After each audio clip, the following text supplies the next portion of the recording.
오늘 새벽 함께 보실 하나님의 말씀은 로마서 14장의 말씀입니다. 봉독은 14장 8절 말씀만 제가 봉독해 올립니다. 우리가 살아도 주를 위하여 살고 죽어도 주를 위하여 죽나니 그러므로 사나 죽으나 우리가 주의 것이로다. 아멘. 여러분, 우리 성도들에게는 굉장히 친숙한 구절이 오늘 본문에 기록되어 있죠. 살아도 주를 위하여 살고 죽어도 주를 위하여 죽나니 그러므로 사나 죽으나 우리가 주의 것이로다. 사실 이 구절을 오늘 본문의 흐름과 맥락과는 전혀 상관없이 오직 파이팅을 이끌어내기 위한 하나의 구호적 차원으로만 얼마나 많은 사람들과 설교자들이 사용했는지 모릅니다. 사실 저도 이 구절, 오늘 본문 8절 구절을 그런 식으로 잔인하게 사용했던 가해자 중에 한 사람이었습니다. 제가 광주에서 처음에 전도사로 사역했던 교회에서 제가 담당하던 청소년부 표 구절을 이 구절로 뽑아놓고는 머리에 띠를 띄운 채로 구호를 외치듯이 연신 학생들에게 이 구절을 외쳤습니다. 살아도 주를 위해 살고 죽어도 주를 위해 살아야 한다. 여러분, 어떤 느낌이고 어떤 뉘앙스인지 느껴지지 않으십니까? 근데 사실 이 본문, 이 구절은 독립운동가를 외치듯 외치는 절도 있고 딱딱한 구절이 아닙니다. 오늘 14장 본문에서 가장 따뜻하고 포근한 구절을 한 구절만 뽑으라고 하면 저는 오늘 8절 말씀을 뽑겠습니다. 오늘 8절 말씀을 건강하게 이해하기 위해서는 당연히 본문 전체를 봐야 되겠죠. 먼저 1절에서 3절까지를 보니까 음식 앞에 두 부류의 사람들이 갈라져 있는 것을 봅니다. 한 부류는 어떤 음식을 먹어서는 안 된다고 주장하는 부류들의 사람들이 있고, 또 한쪽의 부류는 음식은 다 선한 것이어서 선한 의도와 믿음으로 먹으면 전부 다 괜찮다라고 말하는 부류입니다. 초대교회 당시 음식에 대한 성도들의 갈등은 굉장히 대립이 심했었습니다. 대표적인 갈등이 우상에게 바쳐진 음식을 먹어도 되냐, 먹으면 안 되냐는 문제였죠. 사실 한국 기독교 문화에서도 이런 문제와 신학적인 갈등들이 없었다고 말할 수는 없습니다. 꽤 많이 있었습니다. 그리고 5절을 보시면 어떤 날을 기준으로 또 하나의 갈등이 있었습니다. 어떤 사람들은 어떤 한 날을 특별하게 중요한 날로 여기고, 또 어떤 사람들은 특별한 날은 없다, 모든 날이 다 특별하고 동일하다라고 여기는 사람들이 있었다는 겁니다. 여러분, 이것도 사실 우리 시대로 말해보면은 그 어떤 날보다 일요일이 제일 중요한 날이기 때문에 특별하게 여겨야 된다라고 여기는 부류들이 있고, 또 어떤 부류는 일요일만 중요한 것이 아니라 모든 날이 주일처럼 중요하고 주일처럼 특별한 날이 되어야 된다. 이 한국교회에서도 이런 갈등들이 조금 찾아볼 수 있는 것 같기는 합니다.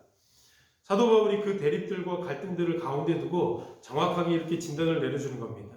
본문 6절 말씀을 보시면 나를 중히 여기는 자도 주를 위하여 중히 여기고 먹는 자도 주를 위하여 먹으니 이는 하나님께 감사함이요 먹지 않는 자도 주를 위하여 먹지 아니하며 하나님께 감사하느니라.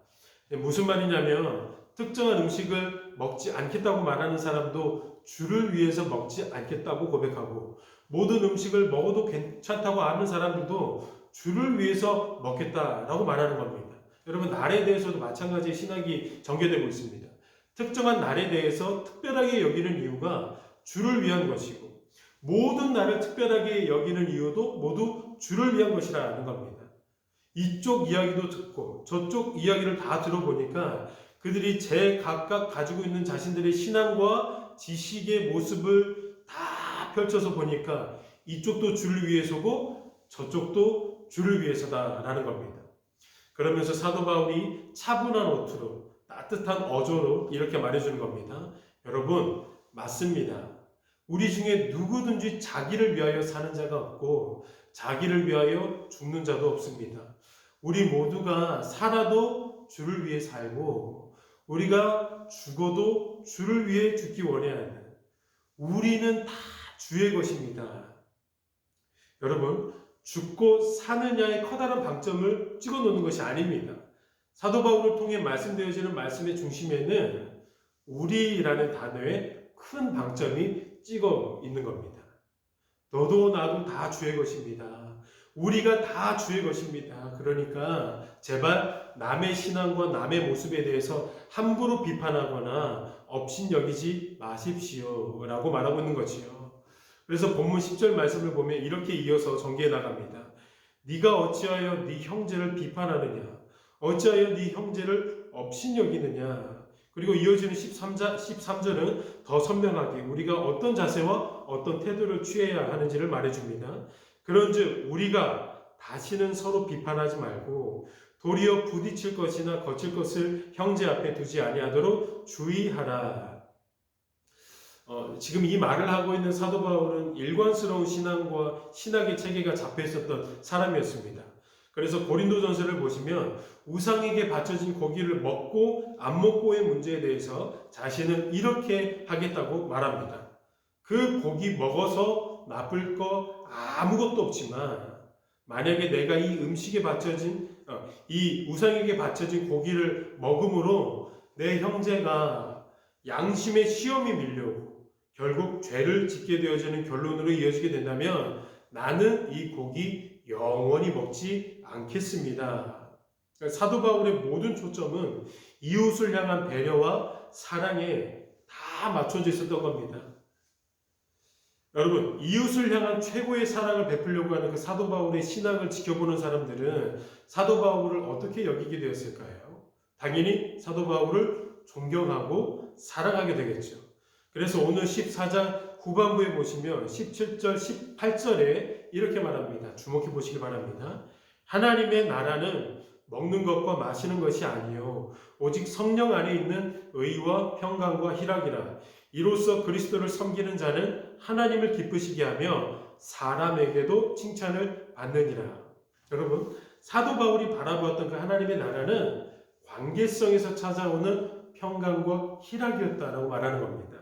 그리고 동시에 사도 바울이 건강하고 성숙하게 여겼던 신앙인은요, 단순히 자신의 고지식한 지식으로 다른 사람들을 날카롭게 정죄하고 막 후배 파내는 신앙인이 아니라, 그래서 막 다른 사람에게 무서운 대상이고 거리낌의 대상이 아니라 하나님 안에서 하나님을 기쁘시게 함과 동시에 여유롭고 너그러워서 사람에게도 칭찬을 받는 신앙인이 복음 안에서 성숙하고 잘 다듬어져 있는 신앙인의 모습이었고 신앙인의 개념이었다는 겁니다.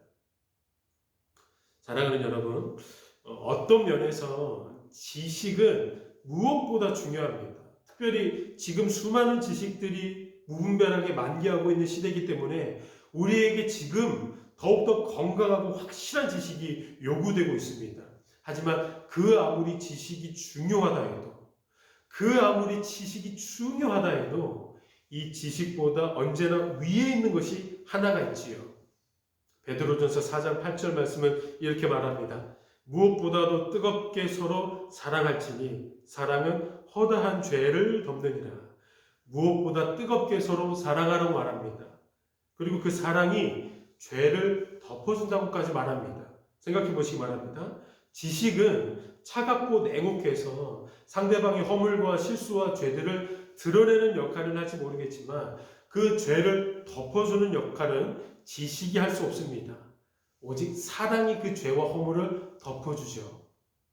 여러분, 오늘 새벽 가운데도 우리 자신의 모습을 이 말씀 앞에 비춰보기를 원합니다. 그래서 혹 우리 안에 사랑이 고갈되어 있다면 기도를 통하여서 가장 아름답고 가장 큰 은사로 우리에게 고린도전서를 소개했던 그 사랑의 은사를 간절하게 구하는 기도의 시간 되기를 예수님의 이름으로 축원드립니다. 기도하겠습니다. 우리 아버지 하나님, 특별히 이 시간도 기도 가운데 우리의 심령이 깨끗하고 순전하게 되기를 원합니다. 살아도 주를 위하여 살고 죽어도 주를 위해 죽는 우리 안에서 날카로운 비판과 또 사랑 없는 비난들이 채워져 있는 것이 아니라 무엇보다 뜨겁게 사랑하는 은혜의 역사만 있도록 우리로 하여금 성령으로 강건하여 주시옵소서. 예수 그리스도 이름으로 기도드립니다. 아멘. 이제 다 함께 공동의 기도의 제목과 각자의 기도의 제목을 가지고 기도하는 시간 갖겠습니다.